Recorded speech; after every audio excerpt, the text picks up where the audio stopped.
नमस्कार दोस्तों, स्वागत है आपका उल्फ ऑफ दलाल स्ट्रीट में।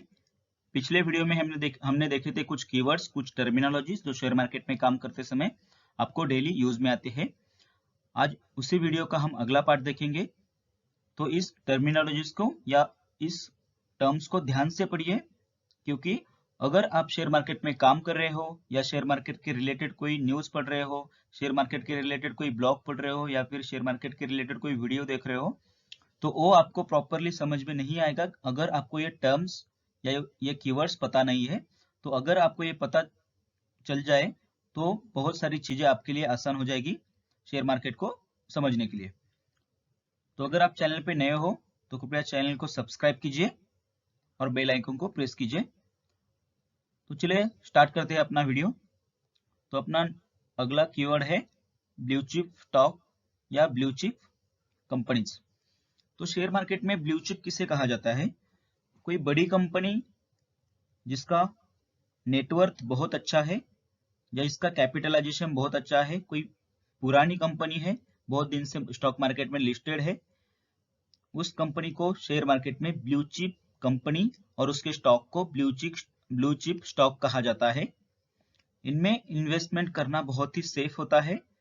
आपको अगर एग्जांपल के लिए बता दूं तो बैंकिंग में state bank of India, HDFC bank, उसके बाद में आप अगर फार्मा की बात करोगे तो सिप्ला, रैनबैक्सी लैब्स, अगर आईटी की बात करोगे तो विप्रो, इन्फोसिस, ऐसी कंपनीज, या tech Mahindra, Reliance industries, Tata industries, ऐसी कंपनीज को ब्लू चिप कंपनीज कहा जाता है और उनके स्टॉक्स को ब्लू चिप स्टॉक कहा जाता है। उनका मूवमेंट बहुत ही स्लो होता है, वो ऊपर भी बढ़ते हैं तो स्लोली बढ़ते हैं या नीचे भी जाते हैं तो स्लोली जाते हैं, लेकिन इनमें रिस्क कम होता है। तो चलिए जानते हैं हम अपने अगले कीवर्ड को। अपना अगला कीवर्ड है पेनी स्टॉक्स। ये पेनी स्टॉक आपको जानना बहुत इंपॉर्टेंट है, क्योंकि मार्केट में आपके कान पे बहुत बार आएगा ये पेनी स्टॉक।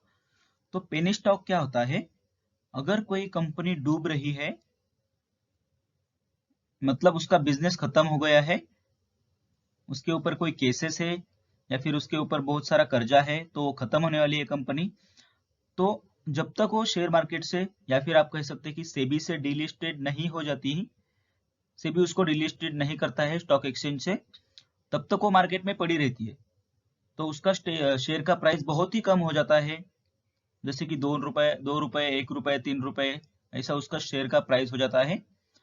तो उस कंपनी में तो कुछ रहता नहीं है, उसका बिजनेस तो खत्म हो जाता है, लेकिन फिर भी लोगों की उम्मीदें उस कंपनी पे बनी रहती है। बहुत सारे लोग रहते हैं, वो इसलिए वो पेनी स्टॉक को खरीदते हैं, क्योंकि अगर उनको लगता है कि अगर उनका बिजनेस अच्छा सा फिर से चलने लगे तो उस पैसे का उनको बहुत सारा रिटर्न्स मिलेगा, बहुत टाइम्स रिटर्न मिलेगा। तो इस लालच में लोग उसको खरीदते हैं। अगर हम उसका एग्जाम्पल ले लें तो किंगफिशर, सबको पता है कि किंगफिशर एयरलाइंस खत्म हो चुके हैं, लेकिन फिर भी लोग किंगफिशर एयरलाइंस के शेयर्स खरीदते हैं अभी भी। उसके बाद में आरकॉम, आरकॉम लगभग वो भी डिलिस्टेड हो चुकी है, खत्म हो चुका है, उसका बिजनेस तो खत्म हो चुका है, लेकिन लोगों को उम्मीदें कायम है। तो 1 रुपए में मिल रहा है, इसलिए लोग इसमें इन्वेस्ट करते हैं। तो क्या होता है, 10 में से 8 कंपनी पेनी स्टॉक की खत्म हो जाती है और कुछ 1 या 2 कंपनी का बिजनेस रिस्टार्ट हो सकता है, और अगर रिस्टार्ट होता है तो आपको बहुत सारा प्रॉफिट भी उसमें होता है, लेकिन उसके चांसेस बहुत ही कम होते हैं, इसलिए इनको पेनी स्टॉक कहा जाता है। तो अपना अगला कीवर्ड है मिड कैप। मार्केट में मिड कैप किसे कहते हैं? जो कंपनी जो वेल सेटल कंपनीज है, वो स्मॉल नहीं है या फिर ब्लू चिप में भी नहीं है, लेकिन वेल सेटल्ड है, तो उनको मिड कैप, कैप यानी कैपिटलाइजेशन, तो उनको मिड कैप कंपनीज कहा जाता है। जो कंपनी जो नई स्टार्ट हुई है या फिर पुराने भी है और उनका कैपिटलाइजेशन कम है, मार्केट में उनका कंट्रीब्यूशन कम है, तो इनको स्मॉल कैप फंड्स या स्मॉल कैप कंपनीज कहा जाता है, और उनके स्टॉक्स को स्मॉल कैप स्टॉक यानी स्मॉल कैप शेयर्स कहा जाता है। तो अपना अगला कीवर्ड है लिमिट और मार्जिन। तो देखिए, आप किसी भी शेयर ब्रोकर के पास अकाउंट खोलते हो तो पहली बात तो हम लोग ये चेक करते हैं तो वो कोई हमको लिमिट या मार्जिन दे रहा है क्या।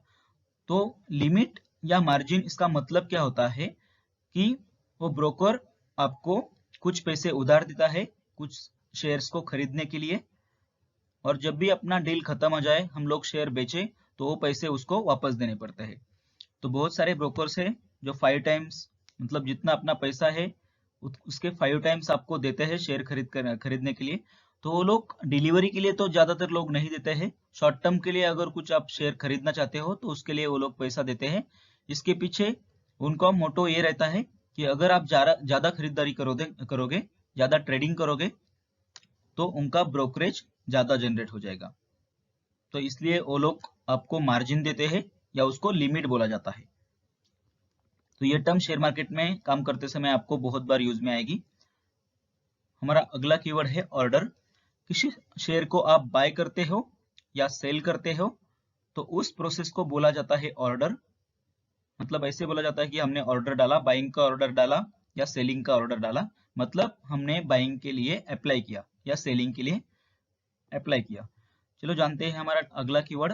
हमारा अगला कीवर्ड है वोलेटिलिटी।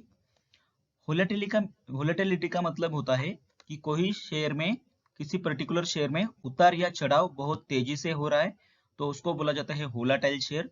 मतलब बहुत तेजी से वो शेयर का प्राइस ऊपर जा रहा है, या फिर बहुत ज्यादा नीचे आ रहा है, तेजी से फिर से ऊपर जा रहा है, तो उसको उसमें फ्लक्चुएशन बहुत ज्यादा रहता है, तो उसको वोलाटिलिटी कहा जाता है। तो वोलाटाइल शेयर्स में इन्वेस्ट करना या ट्रेड करना बहुत ही रिस्की हो सकता है। वो आपको धीरे धीरे समझ में आएगा जब आप शेयर मार्केट में काम करोगे। तो हमारा अगला कीवर्ड है वॉल्यूम। वॉल्यूम यानी कि नंबर ऑफ पीपल्स। जिस शेयर में, अगर किसी शेयर में बहुत ज्यादा नंबर ऑफ पीपल्स उसमें बाइंग कर रहे हैं, या बहुत ज्यादा क्वांटिटी में बाइंग कर रहे हैं या सेलिंग कर रहे हैं, तो उसको बोला जाता है हाई वॉल्यूम। तो जिस कंपनी का नेटवर्क अच्छा होता है, तो उसके पास लोग भी ज्यादा ट्रेड करते हैं उस शेयर में, तो उसको हाई वॉल्यूम कहा जाता है। वॉल्यूम यानी कि पीपल्स या नंबर ऑफ शेयर्स की खरीदारी, उसे बोला जाता है वॉल्यूम। तो ज्यादा वॉल्यूम अगर बाइंग का हो तो शेयर ऊपर जाता है, अगर सेलिंग साइड से ज्यादा वॉल्यूम क्रिएट हो जाए तो कोई भी शेयर नीचे जाता है। तो हमारा अगला कीवर्ड है शॉर्ट सेल। तो ये टर्म बहुत ही आपके लिए न्यू रहेगी। जो बिगिनर्स है उनको ये जानना बहुत जरूरी है, क्योंकि ऐसा उन्होंने पहली बार सुना होगा कि किसी शेयर को हम बाय करने से पहले भी सेल कर सकते हैं। कोई शेयर अपने पास नहीं है, फिर भी हम उसको सेल कर सकते हैं, और फिर अगर वो शेयर नीचे चला जाए, उसका प्राइस नीचे चला जाए, तो वहां पे हम उसको बाय कर सकते हैं। तो जो डिफरेंस होता है वो होता है हमारा प्रॉफिट। ऐसा शेयर मार्केट में होता है, लेकिन इसका लिमिटेशन होता है कि वो जो ट्रेड है शॉर्ट सेल का, उसको एक ही दिन में एग्जीक्यूट करना पड़ता है। तो इसको इसको बोला जाता है शॉर्ट सेल। तो मार्केट में बहुत सारे लोग इससे पैसा कमाते हैं कि पहले सेल करो, या और अगर वो शेयर की प्राइस नीचे आ जाए तो उसको बाय करो। तो हमारा अगला कीवर्ड है लोअर सर्किट। तो लोअर सर्किट किसे कहते हैं? अगर किसी शेयर में या किसी स्टॉक में सिर्फ सेलर है, कोई भी बायर नहीं है, तो वो सेलर किसी को शेयर बेच नहीं सकते, क्योंकि वहां पे कोई बायर ही नहीं है। तो इस पर्टिकुलर सिचुएशन को लोअर सर्किट कहा जाता है। तो अगर लोअर सर्किट लगता है तो शेयर का प्राइस ऑटोमेटिकली नीचे चला जाता है। तो किसी कंपनी में लोअर सर्किट लगता है तो वहां पे शेयर होल्डर्स को नुकसान हो सकता है। उसी के सेम अपोजिट में है अपर सर्किट। तो अपर सर्किट यानी बहुत सारे बायर्स है वहां पे किसी शेयर को लेने के लिए, लेकिन कोई भी सेलर नहीं है, कोई भी शेयर देने के लिए रेडी नहीं है। तो उस सिचुएशन को कहा जाता है अपर सर्किट। तो किसी शेयर में अगर अपर सर्किट लगता है तो उसका प्राइस अपने आप ऊपर चला जाता है। एक और कीवर्ड है, शायद मैंने उसको यहाँ पे लिस्टेड नहीं किया, लेकिन उसके बारे में आपको बता देता हूँ। तो वो है मल्टीबैगर। मल्टीबैगर यानी बहुत टाइम्स उस शेयर का प्राइस बढ़ना। तो रेगुलरली शेयर का प्राइस साल में 10% 20% ऐसे बढ़ता है, लेकिन मल्टीबैगर शेयर का प्राइस टाइम्स में बढ़ता है, जैसे कि 2 टाइम्स, 3 टाइम्स, 10 टाइम्स ऐसे बढ़ता है, तो उस शेयर को बोला जाता है मल्टीबैगर। तो अगर आप एग्जांपल लेना चाहोगे तो रुचि सोया करके एक स्टॉक है, जिस कंपनी को जब रामदेव बाबा ने खरीदा फरवरी में, तो उसका फरवरी में प्राइस था 20 रुपीज और उसका जुलाई में प्राइस हो गया था हाई उसका 1500। तो वो बहुत बार मल्टीबैगर हो गया, तो ऐसे शेयर्स को मल्टीबैगर कहा जाता है, जिसका आज भी शेयर का प्राइस है 500 रुपीज।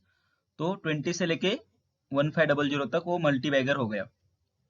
मल्टीबैगर यानी बहुत टाइम्स प्रॉफिट देना। तो ऐसे शेयर अगर शेयर मार्केट में मिलते हो तो आप बहुत सारा उससे प्रॉफिट कमा सकते हो। तो आज के लिए इतना ही। चैनल को सब्सक्राइब कीजिए और बेल आइकन को प्रेस कीजिए और बने रहिए the wolf of Dalal street के साथ। धन्यवाद।